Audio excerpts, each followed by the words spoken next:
오늘의 사건 반장입니다. 영아 2명을 살해한 뒤 냉장고에 보관한 30대 여성이 영장실질심사 출석을 포기했습니다. 여성에 대한 구속 여부는 오늘 중으로 결정될 걸로 보입니다.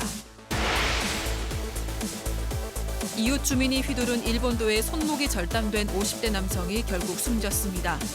70대 가해 남성은 고령의 무술인으로 과거 언론에 수차례 출연한 걸로 알려졌습니다. 평소 알고 지내던 남성을 무고한 20대 여성에 대한 항소심이 열렸습니다. 여성은 남성에게 성폭행을 당했다고 주장했습니다. 뾰로롱! 안녕하십니까? 아니 이게 누구세요? 아니 이럴 수가. 박 변호사님. 네? 옆에 왼쪽에 앉아 계신 이분 누구시죠? 미인이시네요. 아니 왜 머리를 컷을 하셨어요? 저는 그냥 머리를 자주 자르거든요. 근데 제가 자르니까 사람들이 무슨 일이 있냐, 신변에 이상이 있냐. 저 그냥 가끔 자릅니다. 기분 좋아져서. 예? 기분이 좋아져요. 딱 자르면 진짜? 기분이 딱 리프레시가 딱 돼요. 일단 더워서 그러신 거예요? 여름맞이가 있긴 하죠. 와우, 진짜 너무 길러도 예쁘시고, 네. 발라도 예쁘시고. 죄송합니다. 빨리 시작할게요. 예. 진실 추적자 사건 반장 시작합니다. 자, 결혼을 앞둔 예비 신랑이 회사에 휴가를 내고 프랑스 파리 여행을 갔다가 현지 지하철 역사에서 감전사 했다는 뉴스 들어보셨죠? 딱 들어도 뭔가 석연찮은 데다가 뭐 누가 등을 떠민 거 아니냐 등등 추측까지 나오면서 이 관련해서 의혹이 증폭됐더랬죠. 결국 이 주 프랑스 한국 대사관이 이 지하철 CCTV를 확인했는데 범죄 혐의점 없는 걸로 결론을 내렸답니다. 우리는 이 고압 전류가 전동차 위로 흐르는 데 반해서 외국은 이 선로를 따라 흐르는 경우가 많다죠. 어찌됐든 참 허망하고 안타까운 사고였습니다. 자, 오늘 출연자 소개해 올리죠.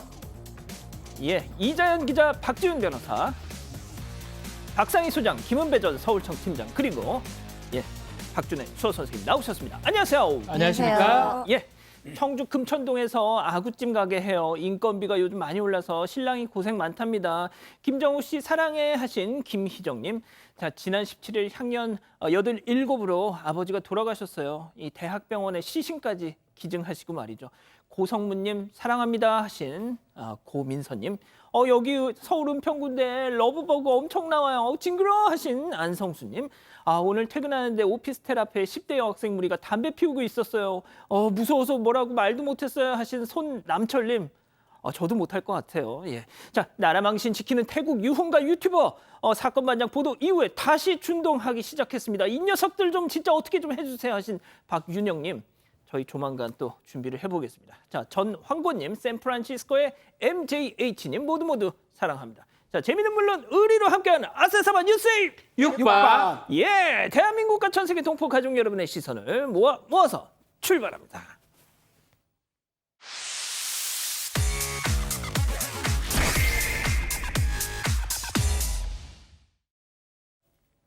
첫 번째 가보죠.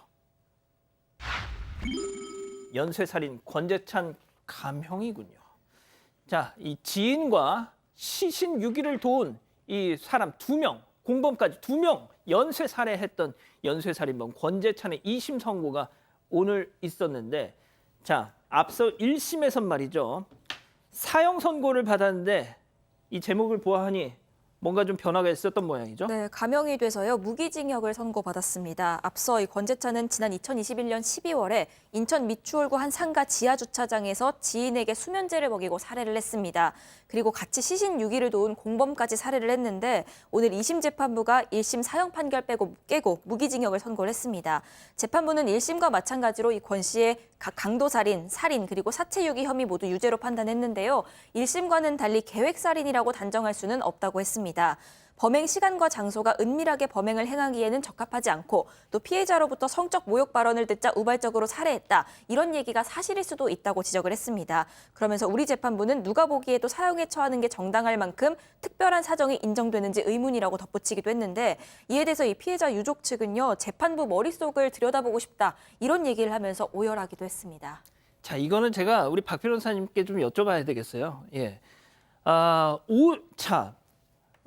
저는 솔직히 2심에서 무기가 나올 거라고 99% 확신했습니다. 저는 이 진주 아파트 방화 살해범 아닌 듯도 5명을 죽였는데 1심에선 사형이었다가 2심에선 무기로 감형됐거든요.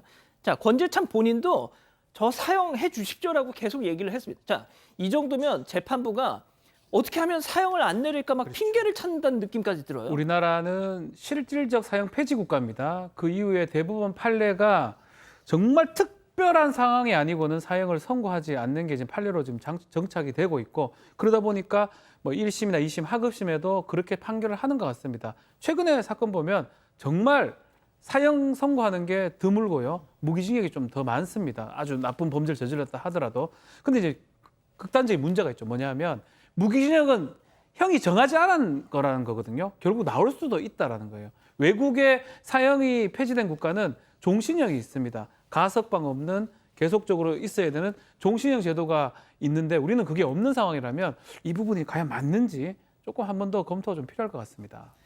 아유, 예. 자, 일단 다음 넘어가죠. 기절한 뒤에도 퍽퍽입니다. 자, 영상으로 만나보시죠. 자, 검은 옷 입은 남성, 바닥에 누워있는 남성에게 주먹질을 계속 저렇게 합니다. 자, 그러더니 또다시 주먹, 계속 주먹을 퍽퍽 내려 꽂는데 일행들이 말려보지만 역부족이에요. 바닥에 쓰러진 저 피해자 고통 호소하고 있는데, 자, 이후에 또 저렇게 가는가 싶더니 또 와서 발길질을 합니다. 자, 소장님, 이게 무슨 상황일까요? 네, 그 영상으로만 보면 뭐 굉장한 보복감이 있는 듯한 그런 폭행인데 알고 보면 전혀 모르는 사이라고 합니다. 지난 4월 1일에 오전 3시쯤에 충남 서산에서 벌어진 폭행 사건인데요. 이 뭐 둘은 가해 남성이 둘입니다. 둘은 사촌지간이라고 전해지고 있고요. 피해자는 전혀 이 사람들을 모르는 사람인데 전화에 저렇게 폭행을 당해서 전치 8주 이상이 나왔다고 합니다. 그러니까 굉장히 많이 다쳤죠. 근데 피해자가 얘기하기로는 난 그냥 전화를 하고 있었는데 저 가해 남성들이 일당이 쫓아와서 시비를 걸었고 그 시비 때문에 싸움이 좀 났는데 이렇게 집단 폭행이 심각하게 이루어졌다라고 얘기를 하고 있어요. 근데 또 가해자들은 아니다. 피해자가 먼저 시비를 걸었고 싸움이 나서 이 스마트폰도 훔쳐가거든요. 나는 스마트폰도 내가 가져간 지도 기억도 안 난다. 뭐 그렇게 얘기를 하고 있어요. 그러니까 조금 더 살펴봐야 될 폭행 사건이긴 하지만 8주라 해서 굉장히 지금 피해자의 피해 정도는 강한 것 같습니다. 자, 경찰에서는 이 사건을 어떻게 보고 있습니까? 자, 이 사건 지금 2명 이상이 1명을 지금 폭행하기 때문에 공동 폭행 상해죄, 이러면 가중처벌이 됩니다. 이 얘기를 좀 했었는데 일단 경찰에서는 이 30대는 상해, 20대는 절도 폭행 이렇게 따로따로 입건을 했어요. 그 이유는 서로 도와가면서 폭행을 행사 안 했고 한쪽은 말리려고 했다라는 게 좀 인정됐다고 하는데 저는 정확하게는 모르겠습니다. 영상을 봤을 때는 같이 했다고 보는 그런 게 가능성이 커 보이거든요. 그러니까요. 그래서 일단은 공동 폭행이 되는 거하고 따로따로 분리로 입건되는 거하고는 차이가 많이 납니다. 일단은 따로따로 지금 입건을 해서 조사를 하고 있다고 합니다. 알겠습니다. 자, 다음 또 뉴스 이어가죠. 인천에서 천안 택시비 먹튀입니다. 자, 지금 공분을 낳고 있는 사건입니다. 만나보시죠. 자, 인천의 한 도로, 한 남성이 저렇게 차도를 가로질러서 택시 막 불러 세웁니다. 저 할머니가 사고 당했어요. 천안까지 좀 가주세요. 자, 천안 가면은 우리 아버지가 택시비 줄 겁니다. 하자 저렇게 기사님은 내 일처럼 번개같이 달려서 저 남성 태우고 천안에 도착을 합니다. 자, 기사님 저랑 같이 택시비 받으러 가죠. 하길래 기사님 당연히 갓길에다 차를 세우고 저렇게 따라갑니다. 저 남성. 자, 거리를 좀 벌리는가 싶더니 저렇게 왜 이렇게 앞질러 가지? 하는데 헤헤 나 먹튀인데 하면서 도망갔다는 거예요. 자, 세상에 이런 나쁜 놈도 있습니다. 인천에서 천안까지면 택시비가 도대체 얼마야 도대체? 13만 원이 나왔습니다. 저 남성이 먹튀한 택시비가 13만 원입니다. 지난 16일 오후인데요. 이 남성은 인천에서 택시를 탔습니다. 할머니가 차 사고 당했다면서 천안까지 가달라고 요청을 했고요. 택시기사가 요금을 협의하려고 하니까 도착하면 아버지가 계시다. 아버지 계신 곳까지만 같이 가주면 택시비 내줄 거다. 다소 횡설수설 말을 한 뒤에 일단 이동을 했다고 합니다. 그런데 도착한 뒤에도 정확한 위치를 말하지 않고 아무데나 세워달라고 하길래 기사가 어느 건물 내화물로 가면 되냐고 다시 한번 물었습니다. 그랬더니 본인도 가봐야 알 것 같다면서 일단 같이 내리게 됐는데 저렇게 그대로 도망을 친 겁니다. 택시기사가 남성 잡기 위해서 소리를 치면서 쫓아갔는데요. 그 과정에서 넘어지는 바람에 놓치고 말았습니다. 경찰이 현재 주변 CCTV 토대로 해서 이 남성을 추적하고 있습니다. 소장님, 진짜 사람도 아닙니다. 진짜. 네, 그렇습니다. 당시의 영상을 보면 택시 기사님께서 이 사람의 마음을 굉장히 공감을 해준다고 해요. 아이고, 어떻게 편안하게 모셔다 드려야겠네라고 얘기를 하신다고 하고요. 이 택시 기사님의 자녀는 우리 아버지 점심 식사도 못 하시고 할머니가 사고를 당했다는 말에 진심으로 걱정해주면서 가셨다. 이 우리 아버지 허탈해하시는 모습에 가슴이 찢어진다라고 하시면서 자신이 잘못한 행동에는 분명히 책임을 지게 해달라라고 얘기하셨습니다. 그렇군요. 알겠습니다. 자, 다음 가보죠. 설마 우통 벗었다고? 한 래퍼가 말이죠. 이 윗옷을 탈의한 채로 러닝을 하다가 경찰에게 잡혔습니다. 어떤 상황이었는지 먼저 영상으로 만나보시죠. 이 대한민국 경찰도 이거 맞습니까 이거? 보기에 아니 남들은 어디 있는데요? 사람이 없어요. 지금 경찰밖에 없잖아요. 경찰이 더 많네. 저기 사람 없어. 아니 와 나라 들아. 아니 뭔데 왜 터치 안 돼? 사람들 자기들이 신고했냐고요. 내가 이거서 태직 날 좋아가지고 오토 깔 수 있지 북한이냐고 이게. 뭘 집에 가서야 태양이 집에 있나? 그럼 뭐 수갑 채워라. 수갑 채워라. 바지 올리라 어디 봐라 이 들이 와이지 인데. 하하, 외국에서는 뭐 이렇게 우통을 벗고 운동하는 사람들 왕왕 보긴 하는데 이게 신고가 들어갔던 모양이네요. 네, 맞습니다. 래퍼 빅베이빗인데요. 최근 대구에서 태닝을 위해서 상의를 탈의한 채로 러닝을 즐기다가 신고를 받고 출동한 경찰에게 주의를 받았습니다. 이 영상은 해당 래퍼가 자신의 SNS에 중계를 하면서 알려지게 됐습니다. 출동한 경찰에게 내 차림새가 왜 불법이냐라고 물으니까요. 경찰은 불법은 아니지만 사람들 보는 데서 옷을 벗고 있어서 주의를 주는 거다라고 대답을 합니다. 그러자 이 래퍼는 여기 사람들이 어디 있냐? 옷 벗을 수도 있지 않냐? 이것도 못하면 북한이냐라고 반박을 했습니다. 하지만 경찰은 그렇게 하시면 과다 노출로 단속이 될 수 있다라면서 결국 그 신원 파악을 해가는데요. 여기서 이 래퍼는 대한민국 경찰들이 이게 맞냐면서 의문을 드러냅니다. 경찰이 재차 남들이 볼 수 있는 상황이니까 주의 준다면서 그러다가 이 래퍼 몸에 손을 대게 됐고 그러자 갑자기 이 래퍼는 욕설을 하면서 흥분했습니다. 대한민국 이게 맞냐? 계속해서 의아함을 드러내기도 했습니다. 자, 팀장님, 이건 제가 팀장님께 여쭤볼게요.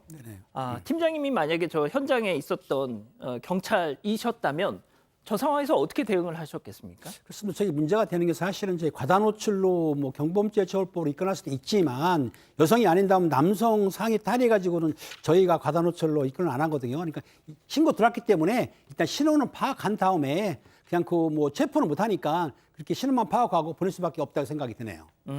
자, 박 변호사님도 짧게요. 뭐 이제 공연 음란죄 같은 게 성립할 수 있지 않냐 이렇게 얘기할 수 있는데 공연이 음란한 행위를 해야 됩니다. 이제 우통이나 위상의를 벗는다 해가지고 음란한 행위라 볼 수는 없고요. 어떤 성적 수심을 줄 만한 그런 행위가 없었기 때문에 범죄가 되기는 좀 어렵지 않나. 한다면 과다 노출죄인데 그것도 중요 부위 노출해야 되는데 남성의 가슴이나 윗부분이 중요 부위를 할 수 있냐 그 부분도 좀 의문점이 있긴 합니다. 근데 아무튼 팀장님 말씀처럼 뭐가 됐든 신고는 들어왔기 그렇죠. 때문에 네네. 예, 가서 확인을 얘기할 해야 수 돼. 있는 거죠. 예, 얘기할 수 그렇습니다. 있는 거죠. 자, 다음 또 이어가죠. 역주행의 추돌 사고까지. 도로 위에 아찔한 추격전 영상으로 만나보시죠. 자, 지하차도로 진입하는 경찰차입니다. 자, 그런데 저 앞에 유턴 차량 발견. 저거 설마 음주운전? 자, 지하차도를 빠져나온 뒤 일단 나오길 기다리고 있는데 저 차다. 야, 너 차 세워. 정차 명령을 하는데도 저렇게 그대로 쉥 달리고 있습니다. 차선을 이리저리 옮기다 사고 날 뻔 아주 영화를 찍고 있어요. 자, 결국 반사경을 들이받고 멈추더니 자, 이제부터는 운전자가 또 산으로 튑니다. 자, 쫓기는 추격전 끝에 뭐 지가 잡혀야지 뭐 별 수 있겠습니까? 자, 팀장님. 그런데 그렇습니다. 저 남성 경찰에서 찾고 있던 사람이었어요. 그렇습니다. 지난 24일 낮 1시경에 그 대전 동구의 한 도로에서 지나던 경찰차가 보니까 지하차도에서 유턴한 차량이 있어요. 위반했죠. 그래서 서로 정차하라고 쫓았더니 계속 도주를 했습니다. 도주하다가 아까 보다시피 반사경에 섰는데 그럼 운전자가 보통 있어야 되는데 야산으로 도주를 했어요. 도망가봤자 경찰이 쫓아가서 검거를 했습니다. 검거 조사를 해봤더니 이 남성이 절도 및 특수협박으로 수사를 받던 몽골인 불법 체류자다. 아하. 근데 이 내용이 뭐냐면 4월 28일 날 여자친구 주거지에서 여친의 휴대전화를 뺏기도 하고 흉기로 위협을 하고 그런 상황을 있게 했었는데 이 몽골인이 사실 비자가 만료가 됐어요. 그러니까 불법 체류가 된 거기 때문에 이번에 체포하게 되면 이 사람에 대해서는 우리가 서류를 만들어서 검찰에 사건을 송치를 하고 신병은 출입국 관리소에 인계를 합니다. 그럼 출입국 관리소에서 연락받게 되면은 강제 취방이 됩니다. 그렇군요. 알겠습니다. 자, 다음 사연으로 마지막 가보죠. 남편이 싸준 쌈 먹다가 아니 무슨 문제가 있어요? 네, 이 싸준 쌈을 시부모님 앞에서 받아 먹었다가 눈총을 받았다, 이런 며느리의 사연입니다. 얼마 전에 시어머니 생일을 맞아서 다 같이 고기를 먹으러 갔는데 아내가 고기를 잘 굽기 때문에 도맡아서 굽고 있었다고 합니다. 그런데 남편이 쌈을 싸더니 어머니가 아니라 아내 입에 쏙 넣어줬던 거죠. 그걸 아내는 또 습관처럼 자연스럽게 받아 먹었습니다. 그런데 그 순간 시어머니랑 눈이 딱 마주쳤는데 표정이 좀 안 좋으셨다는 거죠. 그런데 이뿐만이 아니라 남편이 아내 입에 묻은 밥풀을 떼서 먹고 아내가 목 막힌다고 했더니 벌떡 일어나서 음료수를 가져오고 이런 행각들을 벌였다는데 그 순간 시어머니가 시부모 앞에서 뭐 하는 거냐면서 화를 냈다는 겁니다. 그래서 며느리는 본인이 시어머님 앞에서 혹시 못할 짓 한 거냐면서 이렇게 사연을 올렸습니다. 지금 저희 카메라 감독님들도 웃고 있어요. 자, 기다리고 기다리셨던 푸처 핸즈업 타임 유튜브 JTBC 뉴스 채널과 사건 반장 독립 채널 동시 스트리밍 되고 있는데요. 우리 가족 여러분들도 채팅창에 OX로 함께 참여해 보시죠. 먼저 시어머니입니다. 어머머머머머머머 얘들 좀 봐, 얘들 좀 봐. 니들 집에서 밥풀을 떼어 먹든 뭐라든 상관 않겠는데 어디 어른들 앞에서 얘들이 정말 아주 그냥 아이 당신 좀 뭐라고 좀 해봐 좀. 아이 뭐 좋을 때지 뭘 그래. 아이 못 본 척하기 뭘 못 본 척. 아이고 은배야 이놈아 내가 이 꼴 보려고 너 낳고 미역국 먹은 줄 알아 이놈아. 동그라미 좋습니다. 아이고 굳이 안 그러셔도 되는데 좋습니다. 아이 좋아요. 다음은 며느리입니다. 어머니 그게 은배 오빠한테 제가 하지 말라고 했는데 야야야 당신 가만히 있어봐. 아니 엄마 내가 내 마누라 예뻐 하는 게 뭐 어때서 그래. 우리 엄마 진짜 성격 이상하네. 엄마는 아빠한테 해달라고 해. 왜 우리한테 뭐라고 해. 자기야 X입니다. 좋아요. 자 우리 은배 오빠부터요. 그렇습니다. 시부모 앞에서 옛날 같은 분들은 보수적으로 남편이 이제 뭐 설거지 한다든지 저렇게 하면 뭐라고 했는데 지금 사이가 너무 좋잖아요. 내 아들이 며느리를 사랑한다 그러면은 둘이 사이가 부부 사이 문제가 없지 않습니까? 이 고마운 일이지 이게 화낼 일 아니거든요. 그러니까 시어머니가 좀 오버한 거다. 나 같으면은 오히려 더 해라 할 것 같아요. 과연 그랬을까요? 자 소장님. 예. 네, 뭐 어쨌든 아이들의 부부 사이가 안 좋은 것보다는 이렇게 좋은 게 훨씬 다행이기는 하니까요. 그래서 이제 뭐 아내는 게다가 뭐 이렇게 굽고 있었으니까 뭐 사실 잘못이 별로 없는 거죠. 이 며느리는 굽고 있었고 굳이 말하자면 아들이 좀 센스가 부족하다. 며느리는 이렇게 굽고 있으니까 뭐 못 먹잖아요. 그러니까 그냥 입에 넣어주면 본능적으로 배고프니까 먹게 되는데 아들의 센스가 부족하다. 근데 저 박지훈 변호사님이 안 들면 제가 들 생각도 있었어요. 진짜. 왜냐하면 예. 시어머니 입장에서 보면 내 생일인데 얘네가 와가지고 이렇게 기분 나쁘게 하면 기분 나쁠 수 있다라는 생각도 들더라고요. 그러니까. 자 우리 박 변호사님. 자, 일단은 사랑의 표현은 상당히 좋습니다. 또 할 필요가 있고요. 그렇지만 그 표현도 시간과 장소 이런 것들이 중요합니다. 특히 장소적 어떤 위치가 지금 좀 전에 말했지만 시어머니의 생일 파티예요.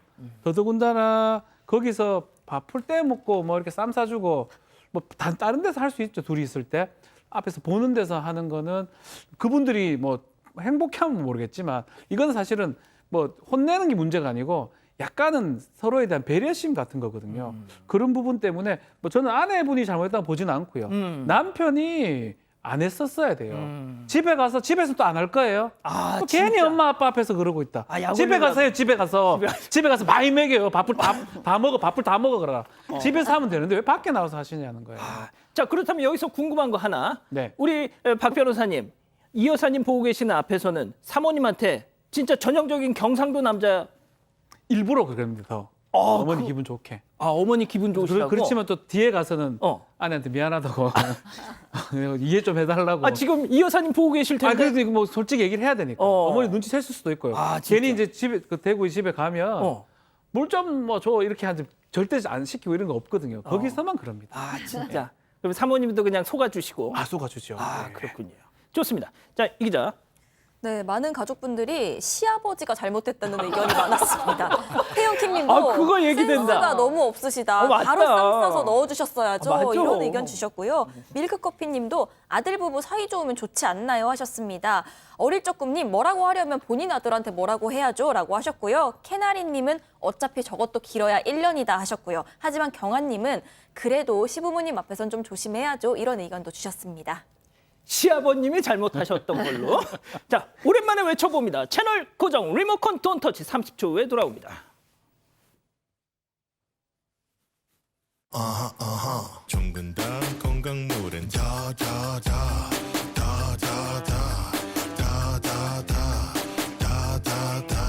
모든 건강 다 있다.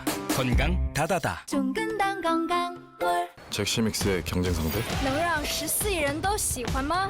해본 마카라자 이하다 그러네. 잭시믹스는 한계를 넘어 세계를 넘기 위해 전 세계 80억 명의 당신과 경쟁 중. 잭시믹스.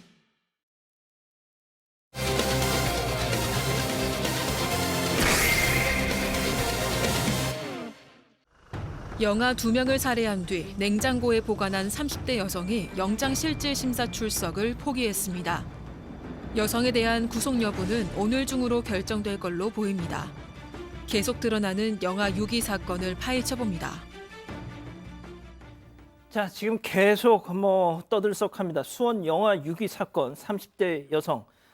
조금 전에 구속이 됐더라고요. 자, 그런데 오늘 영장실질심사가 예정돼 있었는데 그걸 안 하겠다고 했어요. 네, 맞습니다. 일단 조금 전 늦은 오후에 구속됐다는 소식이 전해졌는데 법원은 도주 우려가 있다고 영장 발부 사유 밝혔습니다.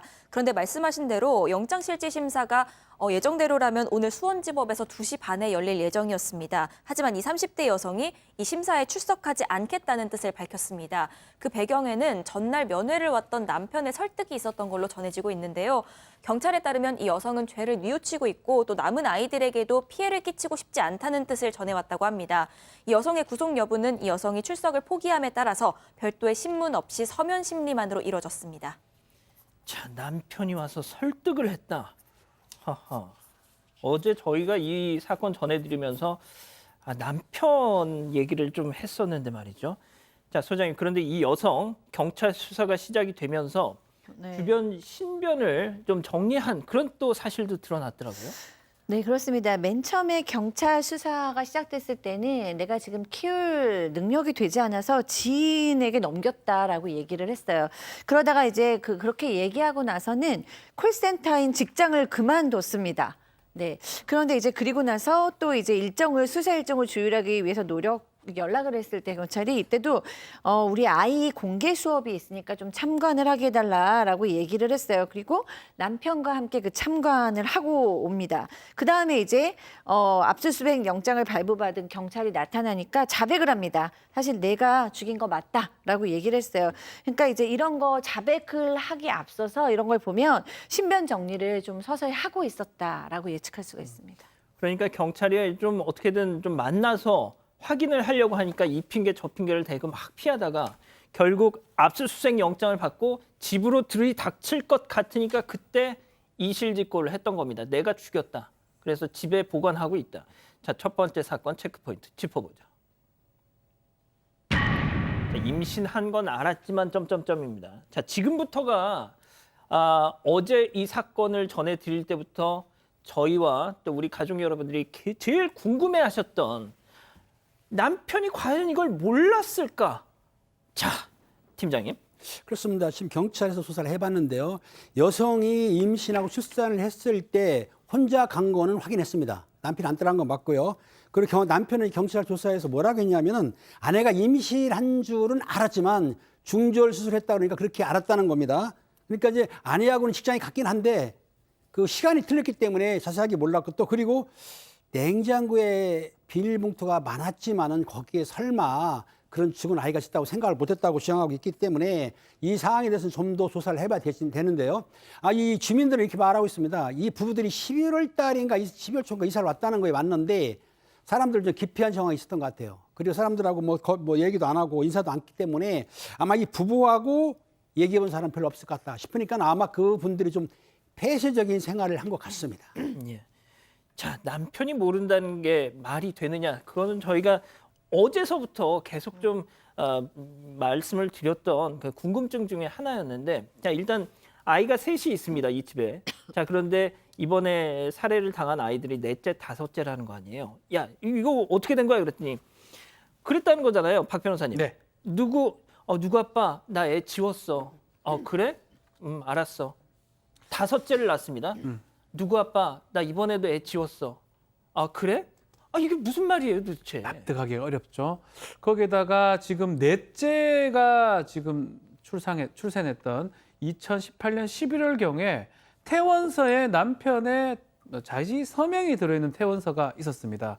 원래 이제 출산하고 2박 3일 정도 있다가 퇴원을 하는데 조기 퇴원 신청을 했다고 하고, 여기서는 남편이 보호자 이름으로 이 서명이 된 기록이 있었고, 이 자료를 경찰에 넘겼다라고 병원 관계자는 얘기를 하고 있습니다. 다만 보호자 서명으로 쓴 거는 맞지만 이게 또 본인이 적으면서 남편 이름을 적을 수도 있고요. 뭐 친모나 친모 가족이 이 남편 이름으로 이 서명하는 경우도 있기 때문에 좀 더 확인은 필요한데, 일단은 이 서명한 사람은 남편이다. 남편이면 이 남편이 뭐 임신 중절이라고 알았다. 그렇게 보기는 어려운 상황이 아닌가. 이게 남편 쓴 게 맞다면 좀 그렇게 보입니다. 그런데 저번에 그런 사건이 있었잖아요. 그 산부인과 안에서 산모를 바꿔치기 하려다. 그러니까 아이는 A라는 여성이 낳고, 그런데 이 퇴원할 때쯤 B라는 여성이 와서 우리 애다 이렇게 가져가려고 하다가 이 간호사가 당신 엄마 아니잖아요 해서, 그러니까 그렇게 요즘에 산부인과가 되게 참 철저한데 말이죠. 그렇죠. 세상에 뭐 보호자가 오지도 않았는데 아이를 내준다. 그러니까 아버지가 오지 쉽지는 않았는데. 않죠. 예. 그러니까 이게 그리고 사실 서명이라고 하더라도 남편 이름을 쓰는 경우가 있다고 하더라도 확인을 할 가능성이 매우 높거든요. 그래서 이 부분은 경찰 조사가 좀 필요한 부분이 아닌가 보입니다. 일단 경찰은 이 남편을 참고인으로 계속 불러서 조사를 하고 있다고 들었는데요. 자, 그런데 이 여성 말이죠. 그 지금 채팅창에 우리 가족 여러분들 그 말씀 많이 하십니다. 만삭의 여성을 한 지붕 아래서 사는 남편이 모를 수 있을까? 자, 그런 막 지적을 경찰도 수사하면서 했을 거 아니에요. 네. 자, 이 여성, 저는요 임신해도 배가 안 나오는 체형이에요라고 했다는 겁니다. 네, 그렇습니다. 배가 안 나오는 체형이다라고 했는데, 지금 보면 160cm가 좀 안 되는 키에 40kg대 상당히 마른 체형이에요. 그렇다면 배가 조금만 나와도 사실 탁 티가 나거든요. 그래서 두 번이나, 그것도 만삭이 될 때까지 모를 수가 있냐라는 합리적인 의심이 들 수밖에 없죠. 그러니까 남편이 몰랐다, 이런 것들이 사실 지금 참 설득이 안 되는 상황이죠.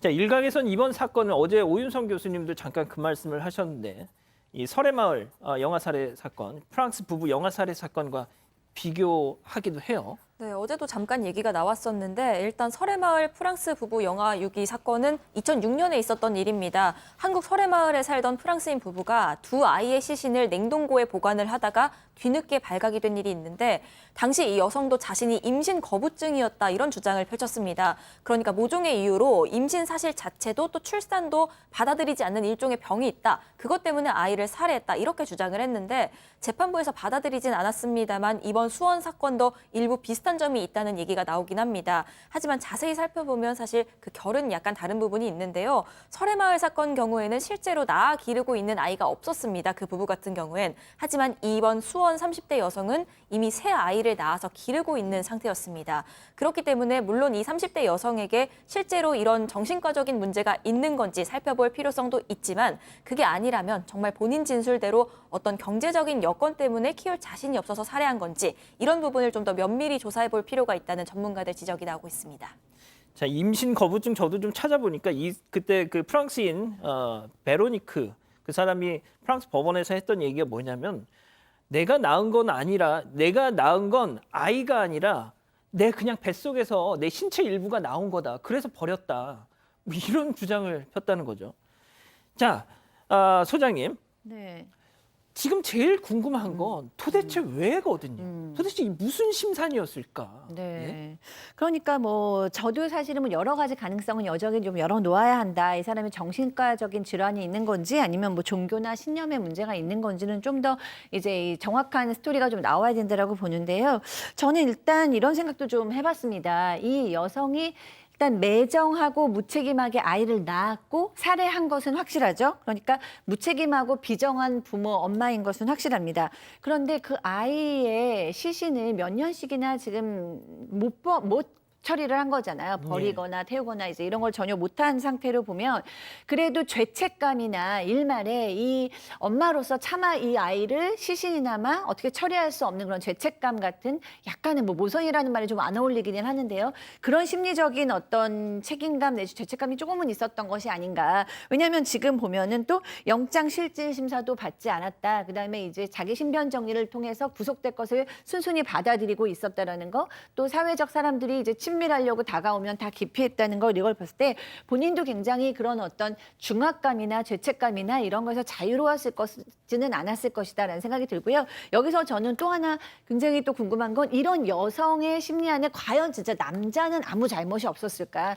맨 처음부터 아이를 살해할 때도 아빠의 압력이 우리가 이거 기를 수가 없다라는 압력이 들어갈 수 있고 이번에 구속을 순순히 받아들이는 것도 지금 남은 아이들은 누군가가 길러야 되잖아요. 그러니까 모든 걸 그냥 엄마인 내가 받아들이고 가겠다라는 마음은 없었을까라는 의구심도 듭니다. 예. 자, 일단 그 지금 이 비슷한 사건들이 계속해서 나오고 있는데 이 기자 지금 보건복지부에서 무슨 대책을 좀 내놨더라고요. 네, 일단 유아 2,236명, 그러니까 출생 신고가 되어 있지 않은 아이들의 숫자입니다. 이에 대한 전수조사에 나서겠다는 발표가 있었는데요. 일각에서는 뒷북 아니냐 이런 비판도 나오고 있습니다. 그보다 출생 통보 의무화 법안 이거 통과시켜야 한다 이런 얘기도 많이 나오고 있습니다. 현재 우리나라 출생 신고가 오직 부모한테만 맡겨져 있어서 이걸 어겨도 형사 책임은 없고요. 과태료 5만 원이 전부입니다. 이걸 바꿔보겠다고 개정안이 몇 차례 발의가 되긴 했지만 단 한 차례도 국회 해당 상임위 를 통과하지는 못했습니다. 의료계에서 뭐 비용이나 행정 부담이 있다. 또 이렇게 되면 오히려 병원 밖에서 아이를 낳을 그런 어떤 우려가 커진다. 이런 것들을 들어서 반대해오고 있는 것으로 알려지고 있습니다. 자, 그러니까 아동이 의료기관에서 태어나면 그 출생 사실을 지자체로 그 병원에서 바로 지자체로 이렇게 통보하는 출생 통보제를 추진하겠다고 보건복지부가 또 그렇게 입장을 냈더라고요. 자, 뭐 계속 또 다음 주도 전해드려야 될 것 같습니다. 첫 번째 사건은 일단 정리하고요. 두 번째 사건 이어가죠.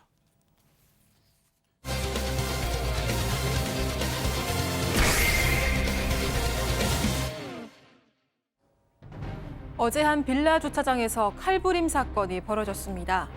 70대 남성은 이웃에게 네가 감히 내 차를 막느냐고 격분하면서 날 길이가 70cm가 넘는 징검을 휘둘렀는데요. 출근 시간대라서 현장에는 목격자도 많았습니다. 경찰차가 급하게 가니까 뭐야 아침에 이렇게 해가지고서 그쪽을 보니까 얼곡해가지고 무슨 수박을 여러 개 깨놓은 걸 쌓아둔 것처럼 있는 물체가 있는 거예요. 그게 사람인 줄 몰랐어요 처음에. 손목이 잘린 피해자는 병원으로 옮겨졌지만 과다출혈로 끝내 숨지고 말았습니다. 범행을 저지른 남성은 결국 검거되는데요. 이 남성, 보령의 무술인으로 방송에도 여러 차례 출연했던 인물이었습니다. 주차 시비 끝에 살인으로까지 이어진 이번 사건을 좀 더 자세하게 들여다보겠습니다. 자, 어제도 잠깐 전해드렸죠.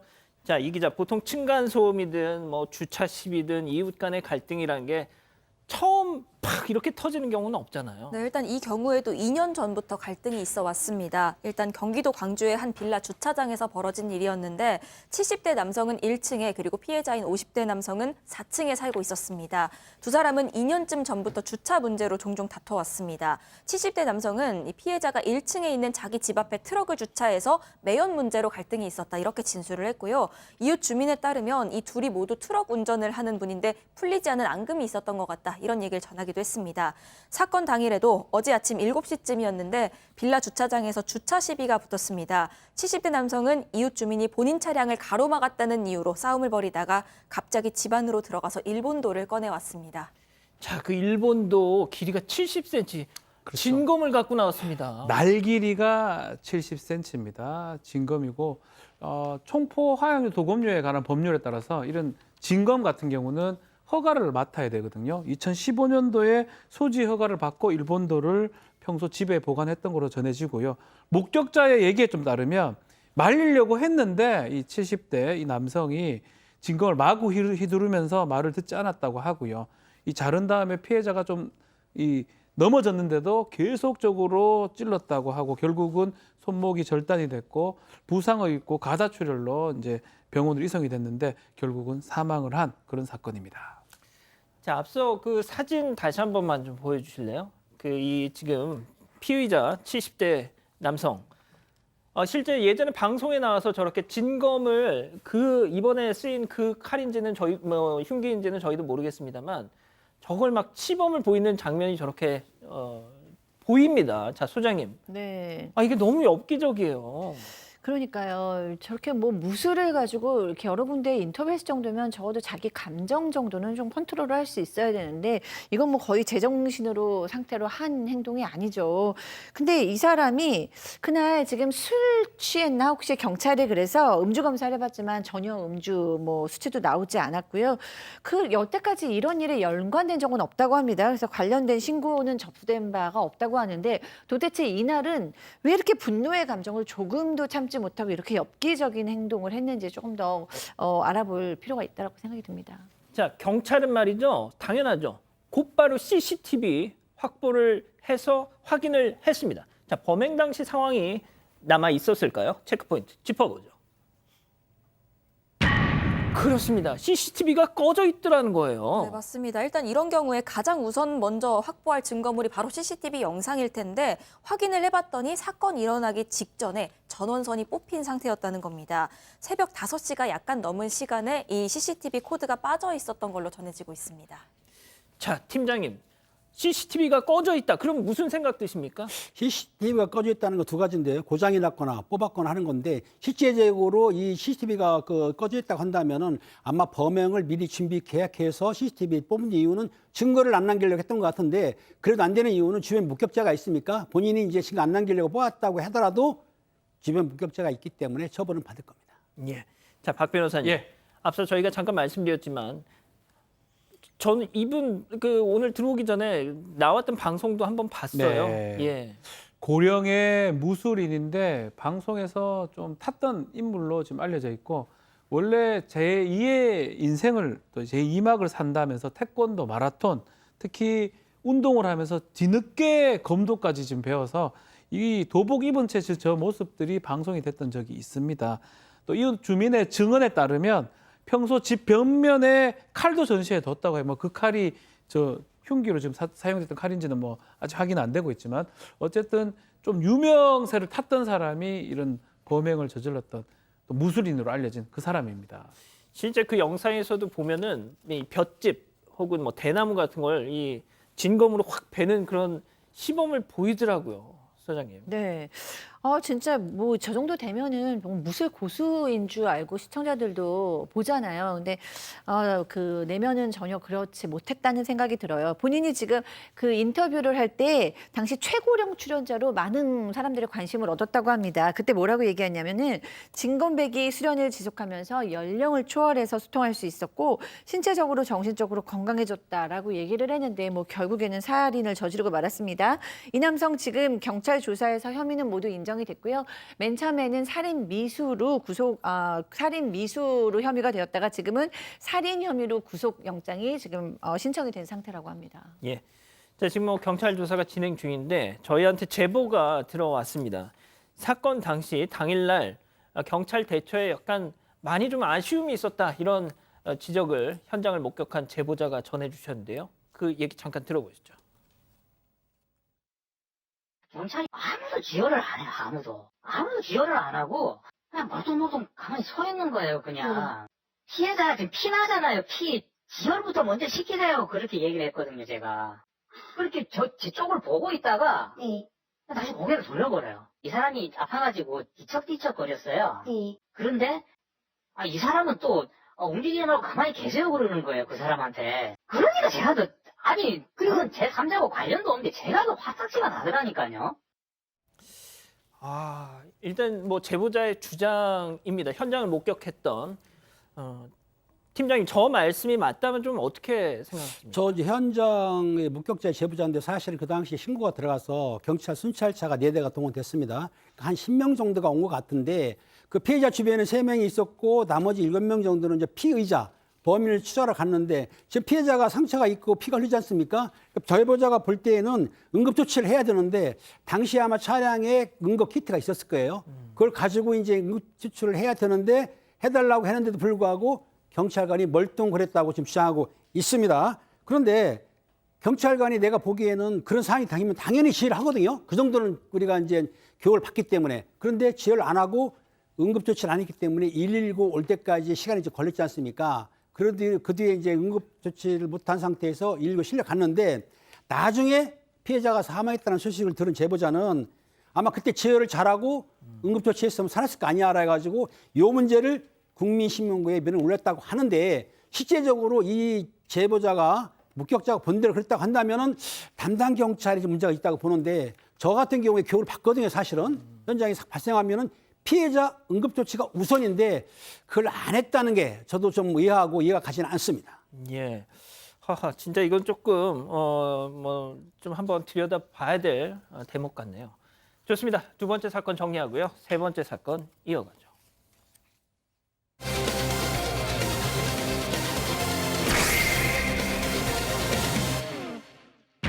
평소 알고 지내던 남성을 무고한 20대 여성에 대한 항소심이 열렸습니다.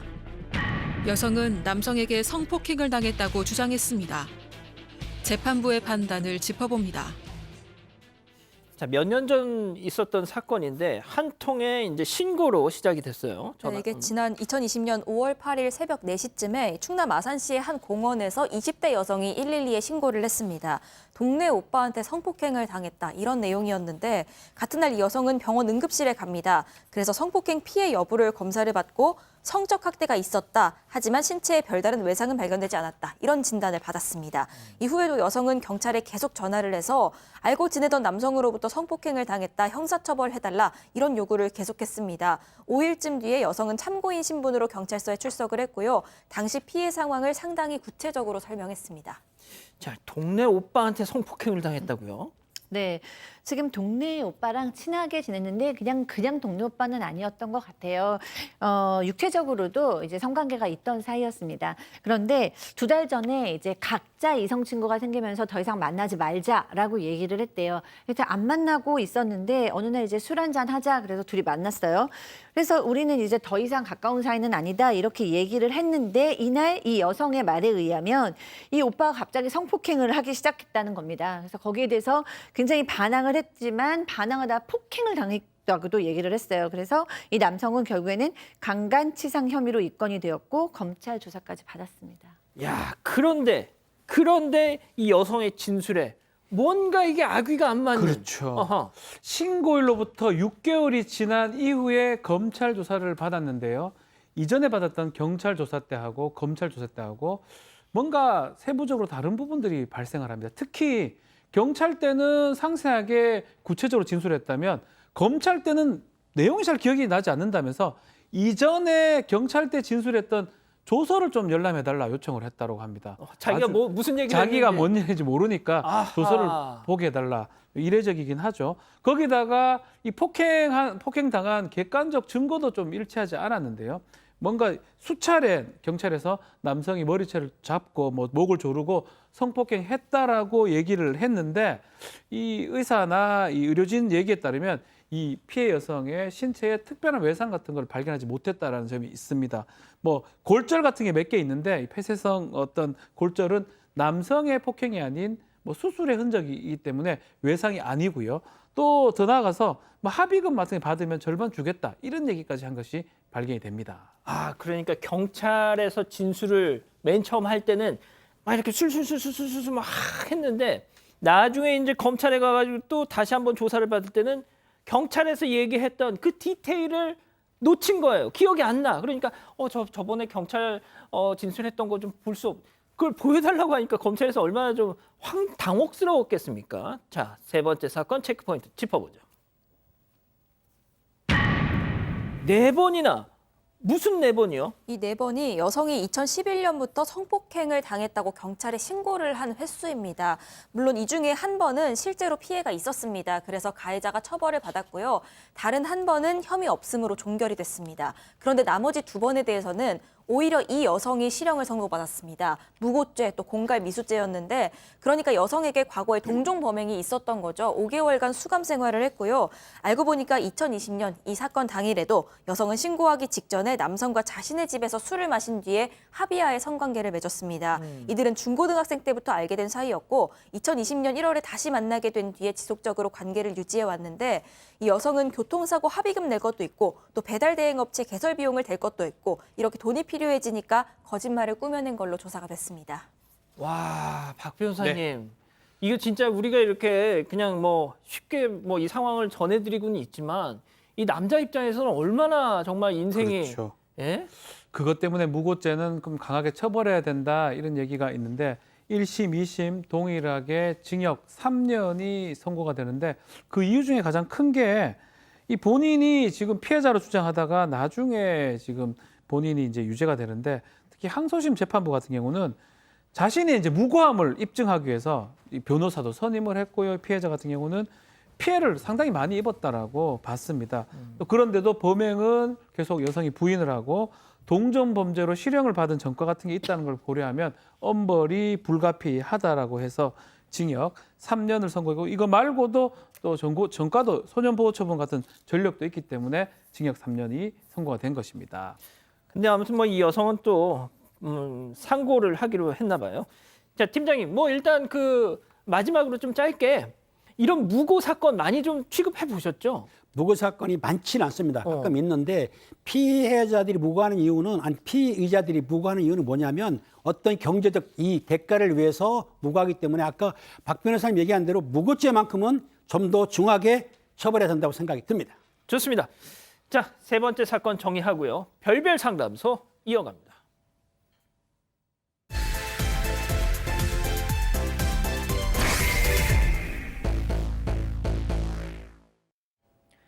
사 년 전 미인이었던 전 여자친구에게 호되게 당하고 착한 사람만 만나겠다 다짐한 차 씨에게 운명같이 한 여자가 다가왔습니다.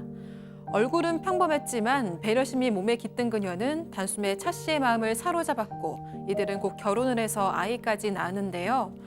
그런데 이제야 차 씨 눈에 콩깍지가 벗겨지기 시작한 걸까요? 최근 차 씨는 아내의 외모가 너무 마음에 들지 않아서 고민이 깊다고 합니다. 지금 아내는 딸을 임신 중인데 딸이 아내의 외모를 닮을까 봐 너무 걱정이라고 하는데요. 변해버린 차 씨의 마음, 이들 부부의 앞날은 어떻게 될까요? 아, 예. 저희가 실제 사연을 당사자가 특정될 수 있게 조금 각색했다는 점 미리 말씀드릴게요. 자, 이거 뭐 우리 박지훈 변호사님과 김은배 팀장님께 그냥 사모님들한테 점수 딸 수 있는 찬스를 드리겠습니다. 자, 나도 이 차 씨와 좀 비슷하다. 말도 안 되는 소리다. 둘 중에 어느 거? 전혀 그렇지 않습니다. 뭐가 그렇잖아요. 아, 예. 저 20년, 이제 결혼한 지 한 20년 정도 됐는데, 뭐 아직 이쁩니다. 예. 누가? 저희 아내, 예. 이제 다음에 또 봐야 되겠지만. 근데 왜 이렇게 말을 더듬으세요? 아닙니다. 예. 예. 너무 진실된 말입니다. 아, 그렇군요. 네. 자, 우리 팀장님. 저도 제 아내와 결혼한 지 40년이 됐는데 그 예뻤던 얼굴이 지금까지 쭉 오네요. 항상 볼 때마다 예쁩니다. 자, 이 기자 그런데 말이죠. 이 진짜 지금부터 시작을 해보죠. 도대체 그 전 여자친구가 전 여자친구한테 어떻게 호되게 당했길래 이렇게 어떤 이성 관 자체가 바뀐 거예요? 그러니까 일단 차 씨 전 여자친구는요, 예쁘기로 정말 유명했습니다. 그러니까 객관적으로 봐도 미인이었는데 차 씨가 전 여친을 꽤나 오래 짝사랑을 했습니다. 하지만 옆에서 오랫동안 맴돌기만 했고 한참 만에 마침내 전 여친이 마음을 받아줘서 연인으로 발전을 했던 겁니다. 그런데 전 여친은 소위 말하는 얼굴값을 했습니다. 그러니까 너무 예쁘다 보니까 돌아다닐 때마다 남자들 시선을 받았고 또 그걸 즐기는 성격이었고요. 그러다 보니까 항상 남자 문제가 끊이질 않았고 그때마다 차 씨만 속이 타들어가야 했습니다. 이거에 대해서 여자친구한테 뭐라고 얘기를 좀 해보려고 하면은 여자친구는 적반하장으로 그럴 거면 헤어지든가 네가 내 얼굴 좋아서 사귀는 거잖아 라면서 너무 당당하게 나왔고요. 헤어졌어야 하는데 차 씨는 너무 사랑했던 나머지 몇 년을 그렇게 전 여친에게 끌려다니다가 결국 헤어지게 됐던 겁니다.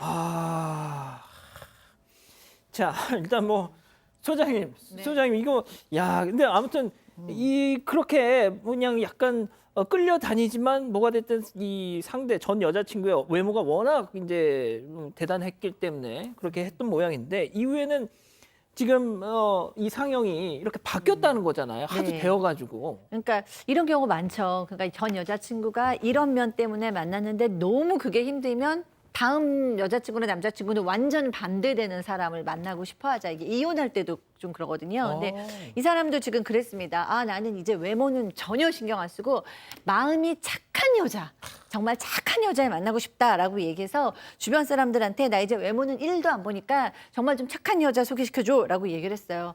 친구들은 이 사람이 얼마나 외모를 따지는지를 알고 있으니까 좀 황당하다, 이상하다라고 얘기하지만 얼마나 몇 년 동안 또 힘들었는지도 아니까 그래 알았어, 착한 여자 소개시켜줄게. 그래가지고 착한 여자를 수소문했어요. 그래서 어느 친구가 그러는 거예요. 야, 얼굴은 좀 평범한데 진짜 착하고 성격이 좋아. 소개팅 한번 해볼래? 이분이 좋아. 난 착한 여자가 진짜 좋거든. 그래서 만나서 이렇게 뭐 바로 이제 사귀게 됩니다. 자, 우리 박 변호사님은 그 처음 장가 가시기 전에 어떤 이상형이 어땠어요? 착한 여자, 예쁜 여자. 이 말씀 잘하셔야 돼요. 예, 사모님 보고 계십니다. 현명한 여자요. 오늘따라 왜 이래? 왜 이렇게 현명하다, 현명해. 약한 모습? 네, 현명하게 이쁜 여자를 좋아합니다. 현명하게 예쁜 여자. 좋아했었습니다. 방점이 뒤에 찍혀 있나요? 네, 현명한 이쁜 여자. 예. 자, 팀장님은요? 저 똑같아요. 저도 착하고 예쁜 여자를 원하기 때문에 착하고 오늘 예쁜 분위기 여자를 왜? 예. 만나가지고 저는 행운이죠. 진짜? 잘 만났습니다. 아니 근데 저는 진짜 소장님은 뭐 실제 이제 연예인 생활도 하셨고 뭐 워낙 이제 지금도 많은 분들이 그렇게 하시는데 네. 이거 부군께서 네. 그 혹시 진짜 난 예쁜 여자랑 결혼해야지 그러셨던 거예요? 제가 일찍 결혼했거든요. 그래서 사람들이 다 뭔가 남편이 저를 되게 예뻐해서 결혼했을 거라고 생각했는데 사실 저희 남편이 잘생겨서 제가 빨리 결혼을 한 케이스예요. 그래서 저는 어렸을 때는 잘생긴 걸 좋아했는데 지금은 저야말로 진짜 착한 남자를 좋아합니다.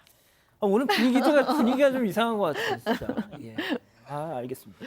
자, 그래서 일단 새로 소개를 받았어요. 전 여자친구, 예쁜 여자친구와는 결별을 하고. 자, 그러면 이 새로 소개받은 지금 아내죠? 네. 얼마나 착했길래? 직업이 사회복지사입니다. 사회복지사라고 다 착한가요? 다 착하진 않는데 일단은 어릴 때부터 남을 도우는 데 관심을 가졌기 때문에 아마 봤을 때는 착한 사람이라고 생각은 했던 것 같아요.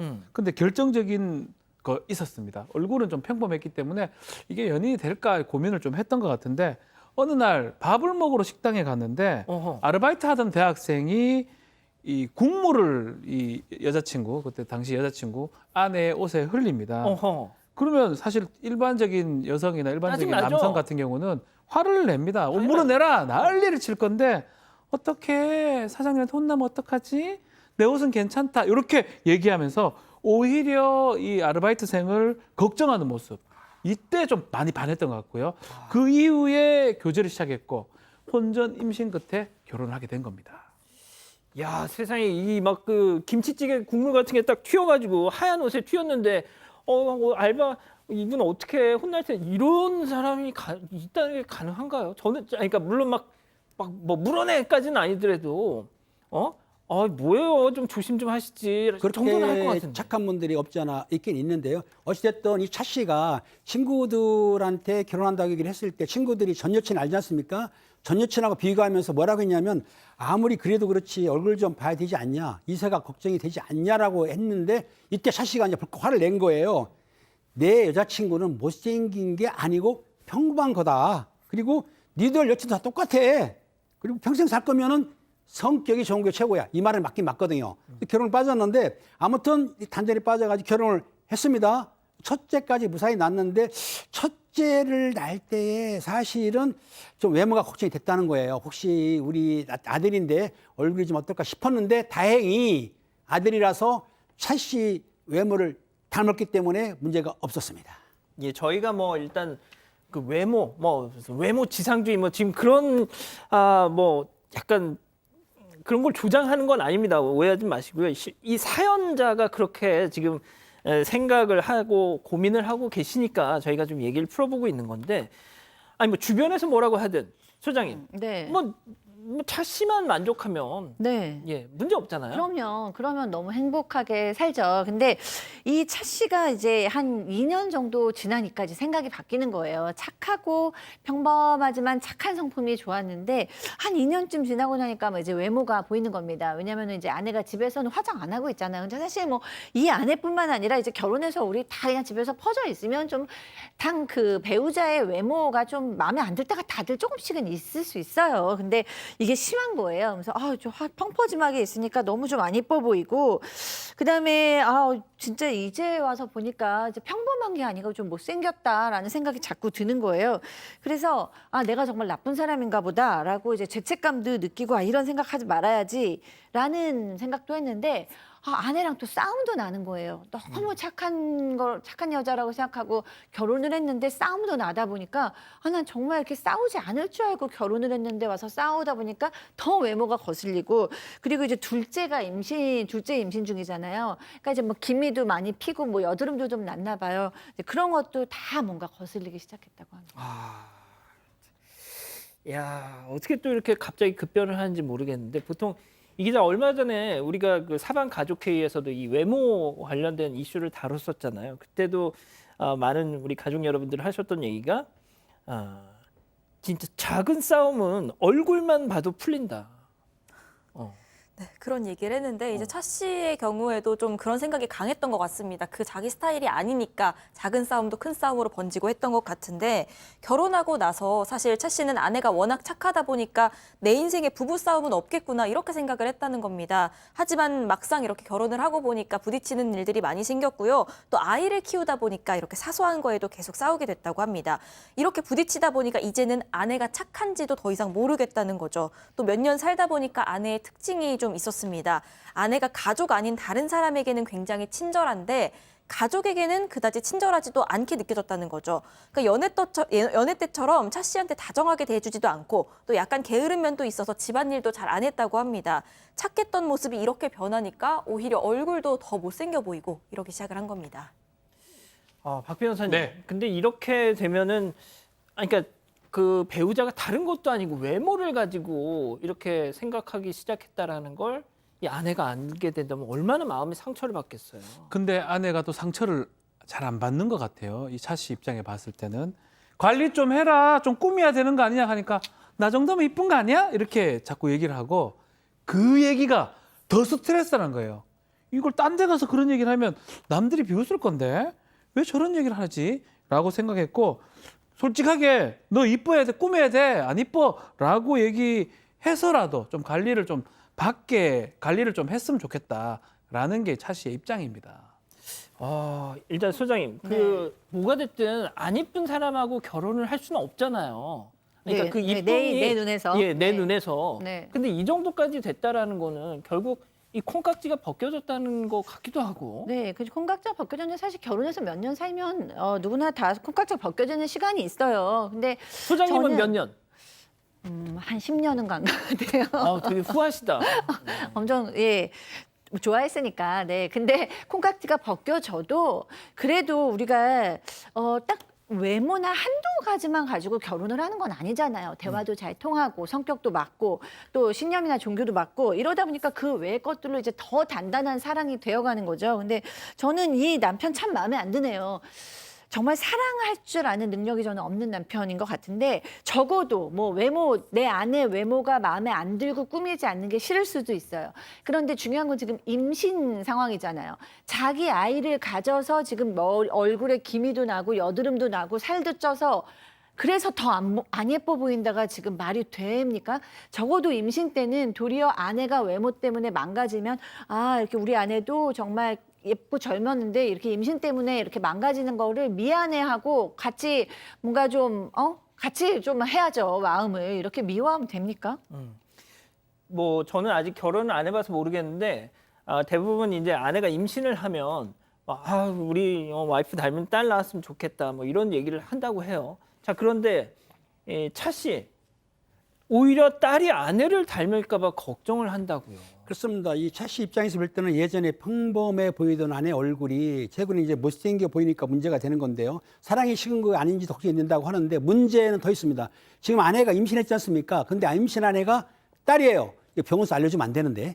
딸이기 때문에 혹시 딸이 태어났는데 엄마 모습을 닮아서 못생겨 보일까 봐 걱정하는데 또 시댁에서 뭐라고 했냐면 조심스럽게 손녀가 며느리의 외모를 닮으면 안 된다라고 하기 때문에 샤씨 입장에서는 참 아내가 더 못생겨 보이고 이제 화가 나는 상태인 것 같긴 한데요. 그리고 중요한 건 뭐냐면 또 딸이 태어났어요. 딸이 내어났는데 또 아내를 닮아서 좀 얼굴이 좀 못생겼다고 생각이 들면 주변에서라든가 아니면 그런 약간의 그런 비하를 받을까 봐서 걱정을 하고 있는데 그렇기 때문에 최근에 아내의 얼굴 보기가 좀 미안하다라고 하는데 남편 마음을 바꿔 잡아야죠. 예. 좋습니다. 자, 그러면 이쯤에서 별별 상담소 오늘의 궁금증 짚어보죠.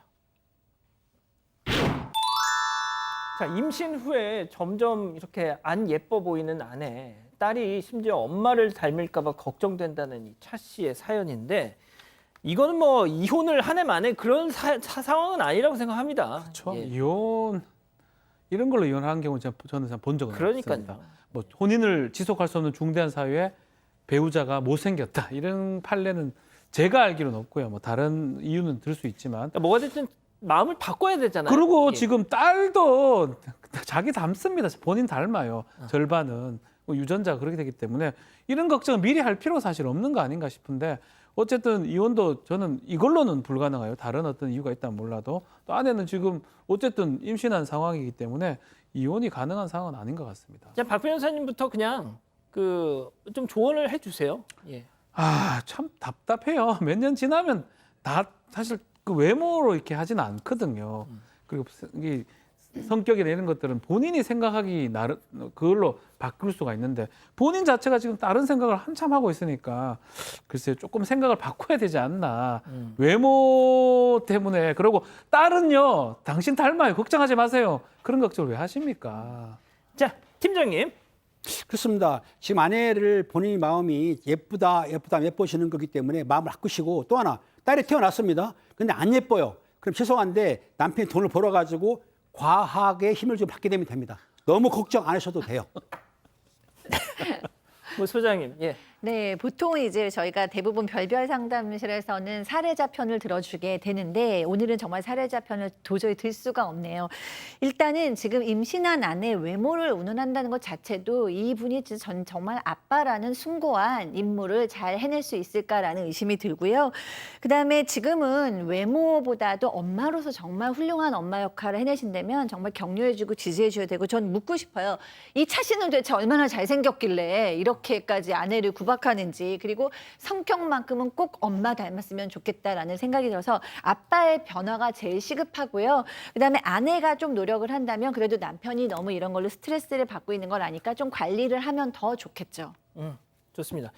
자, 이 기자 본인 생각도 좋고 우리 가족 여러분들 의견도요. 네, 좀 나가서 데이트를 해보시고 좀 연애 때 기분을 좀 환기해보시면 어떨까 하는 생각도 드는데 가족 여러분들 의견을 소장님이 잘 대변해 주셨던 것 같습니다. 최영원 님도 남편 얼굴 까고 얘기합시다 이렇게 얘기하셨고요. 올리 씨 님도 오히려 딸이 남편 인성 닮을까 봐 걱정이네 이런 의견 주셨습니다. 군산 사는 남원땡 님 사랑해서 결혼한 게 아니라 그냥 싫지 않아서 한 결혼이라서 콩깍지가 더 빨리 떨어진 것 같아요 하는 말씀 주셨고요. 인생은 타이밍님 사슴처럼 착했던 부인을 사자로 만든 거 남편 너다 이런 의견도 주셨습니다.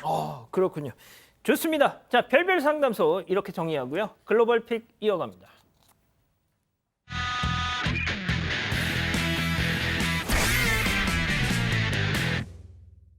자, 오늘 첫 번째 픽 미국으로 가보시죠.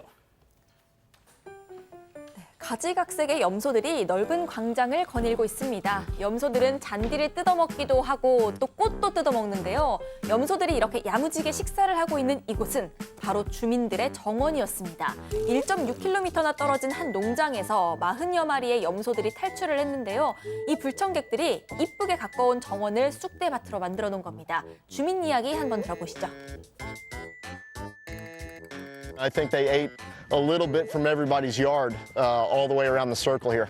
In fact, one of the guys just just on 2 legs eating my tree. It was 네, 이른 새벽에 마을을 습격한 염소떼의 이런 모습은 한 주민의 마당 CCTV에 고스란히 포착이 됐습니다.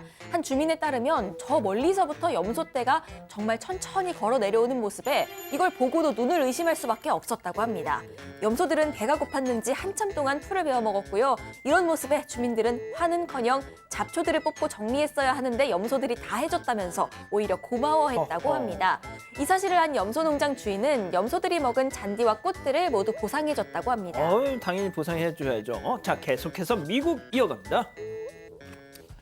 자, 한 여고의 졸업식 현장입니다. 꽃을 든 학생이 자신의 이름이 불리자 쐐기 넘치는 춤을 선보이면서 걸어 나갑니다. 친구의 이런 모습에 앉아있던 학생들이 웃기도 하는데요.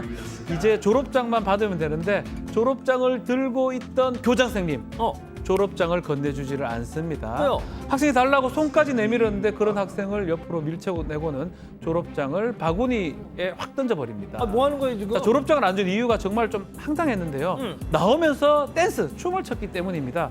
그리고 그 춤을 보고 다른 학생들이 웃었기 때문에 졸업장을 줄 수 없다는 겁니다. 그럼 졸업식 날 울어요? 자, 어떤 게 하여튼 그게 용납이 안 되는 학교였던 것 같아요. 춤추는 거. 심지어 졸업식 날 입을 복장 규정까지 정해져 있었는데 무조건 흰색 드레스, 그것도 무릎을 꼭 덮어야 되고요.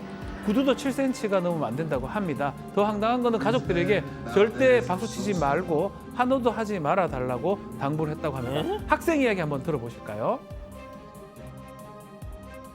She stole that moment from me. I will never get that again. And I understood the rules, so I just thought it was really unfair. 자, 이 학생 포함해서 3명이 이날 비싼 이유로 졸업장을 받지 못했는데 식이 끝난 후 무대 뒤에서 건네줬다고 합니다. 논란이 커지자 결국 학교 측은 학생과 가족들에게 사과를 전했다고 하네요. 미국에 저런 학교도 있군요. 자, 다음은 중국으로 가보시죠. 자, 이곳은 한 야시장입니다. 야시장은 먹을거리 천국이죠. 이집트 철판에 무언가를 맛있게 볶고 있는데 마늘도 보이고요, 고추도 보이고 근데 저 시커먼 물체 보이죠? 다름 아닌 돌입니다. 돌. 예, 저 여기 돌볶음이에요. 돌볶음. 계곡이나 강가에 가면 저런 돌 많잖아요. 바로 그 돌에 고추기름, 각종 채소, 향신료를 뿌려서 볶는 겁니다. 그리고 용기에 담아서 소스를 한 번 더 뿌려서 손님에게 건네면서 얼마일까요? 영상으로 한번 확인해 보실까요? 哎，老板你好。哎，你好，来一份这个爆炒鹅卵石。好的。怎么办的呢？16一份。老板，这个玩意怎么吃啊？嗦一口放嘴里，嗦一口就丢。哦，那我吃完这石头还要还给你不？不用了，可以带回去做纪念。真的可以吃吗？可以吃，可以吃。 아야. 자, 한 그릇에 우리 돈으로 2,900원 정도 하는데요. 돌을 쪽쪽 빨아먹는 황당한 이 음식. 왜 이래? 후베이 지역의 수오디오라는 음식인데요. 하지마. 뱃사공들이 배는 고픈데 생선이 안 잡힐 때 민물 생선의 향이라도 느끼려고 강에 있는 돌로 육수를 내서 요리한 것에서 시작이 됐다고 합니다. 이 요리를 본 누리꾼들은 경험 삼아 먹어볼 만하다. 모르고 먹었다가는 이 다 나가겠다라는 다양한 반응을 보였습니다. 그냥 민물 생선 드세요. 자, 다음은 미국으로 가보시죠. 네, 이곳은 한 편의점 주차장입니다. 늦은 시간이라 한산한데요. 그런데 멀리서 차 한 대가 아주 빠른 속도로 달려옵니다. 그리고 이 차는 멈추지 않고 그대로 편의점 입구를 뚫고 안으로 들어가 버렸습니다. 편의점 안 진열대도 차와 충돌하면서 쓰러져서 난장판이 돼버렸습니다. 이거 뭐예요, 지금? 놀란 직원은 경찰에 신고부터 하고요. 다른 한 직원은 차 근처로 다가가 봅니다. 차 바로 옆에 부서진 진열대에 끼어서 고통스러워하고 있는 한 사람이 보입니다. 차가 편의점으로 돌진하기 직전에 문을 열어서 들어왔던 한 손님이었는데 차를 피할 새도 없이 그대로 끌려가서 차와 진열대 사이에 끼어버리고 만 겁니다. 어떡해요? 하지만 천만다행히도 가벼운 부상만 입어서 생명에는 지장이 없다고 합니다. 운전자도 크게 다치지 않았고요. 둘 다 병원으로 옮겨졌다고 합니다. 심각한 사고를 낸 이 운전자는 30대 남성이었습니다. 음주 상태는 아니었고요. 왜 그랬는지에 대해서는 입을 꾹 다물고 있다고 합니다. 그렇군요. 마지막 픽 미국으로 가보시죠. 네, 이곳은 한 패스트푸드점입니다. 그런데 아주 소란스러운 것 같죠? 한 직원은 재빨리 문 안으로 몸을 저렇게 피하기도 하고요. 계산대에 있던 직원들은 날아오는 물건들을 막으면서 주방으로 도망갑니다. 그 사이 텅 빈 계산대 위로 한 남성이 올라갑니다. 나머지 사람들도 계산대 쪽으로 우르르 몰려들어서 물건들을 부숩니다. 아유, 왜 또 이래 또. 이렇게 난동을 부리고 있는 사람들, 다름이 아니라 10대 청소년들이었습니다. 계산대로 넘어간 한 소년은 금고부터 챙깁니다. 옆에 있던 소년도 발로 문을 부숴서 또 다른 금고를 빼내는데요. 이들은 훔친 금고를 들고 바로 가게 밖으로 도망을 쳤습니다. 그리고 금고를 바닥에 내동댕이 쳐서 열리니까 구경하던 모든 사람들이 일제히 달려드는 모습입니다. 무법천지구만요. 네, 이날은 준틴스라는 공휴일을 기념해서 마을에 축제가 열려서요. 다른 날보다 더 바쁘고 정신이 없었다고 합니다. 그런 틈을 타서 10대들의 범행이 이뤄졌던 겁니다. 금고 훔친 두 10대는 결국 경찰에 체포가 됐고 해당 매장 직원들과 다른 손님들은 다행히 다치지는 않았다고 합니다. 역시 우리나라 좋은 나라. 예, 사랑하는 사건 반장 가족 여러분, 일요일부터 장마 시작이라고 하더라고요. 잘 기억해 두시고요. 저희는 다음 주 월요일 별이 6개 반, 사반 6반 저녁 6시 반에 다시 옵니다. 안녕히 계십시오.